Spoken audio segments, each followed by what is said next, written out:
Hello welcome to my channel. నేను మీ సువర్ణని. ఈరోజు ఒక వీడియోతో మేము ఎందుకు వచ్చాను, సంక్రాంతి సందర్భంగా సకినాలు పిండి వంట ఎలా తయారు చేసుకోవాలి.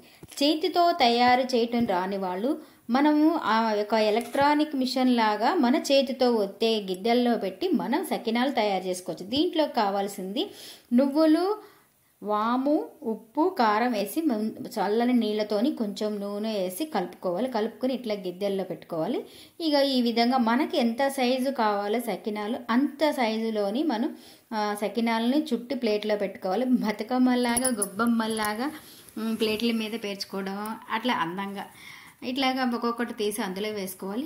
దీన్ని ఒత్తడానికి ముందుగా కొంచెం నూనె రాసుకొని చిన్నగా నెమ్మదిగా ఒత్తితే గిద్దెని మంచిగా మనకి ఎంత సైజు కావాలో అంత సైజు సకినాలు వస్తాయి. ఈ సకినాలని అల్లాలంటే చేతితోని కొంతమందికి వస్తే కొంతమందికి రావు. చూడండి ఎంత నీట్గా వచ్చింది గిద్దెతో కూడా. సకినాలు బాగున్నాయి కదా ఫ్రెండ్స్. ఈ చూడు బతుకమ్మలాగా ఉన్నాయి, గొబ్బమ్మలాగా. ఇట్లాగా మనం నూనెలో వేసుకొని బాండ్లీలోని ఒక 5-4 పడతాయి. ఎంత పెద్ద మూకుడైనా సరే, ఎందుకంటే సైజు పెద్దగా ఉంటాయి కదా సకినాలు.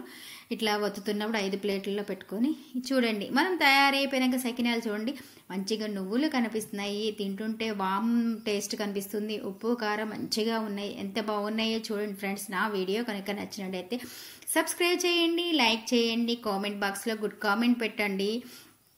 ఈ సకినాలు కేజీకి బాగానే వస్తాయి, ఒక 70-80 వస్తాయి కేజీకి.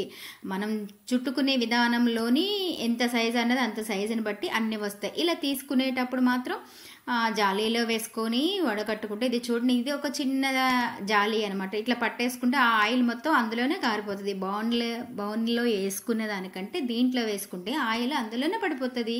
తర్వాత మళ్ళీ జల్లెడ బుట్టలో వేసుకోవాలి. చూడండి ఫ్రెండ్స్ ఎలా ఉన్నాయి సకినాలు, బాగున్నాయా లేదా నాకు కామెంట్ బాక్స్లోని కామెంట్ చేయండి ఫ్రెండ్స్. థ్యాంక్ యూ నా వీడియో చూసినందుకు. Thank you.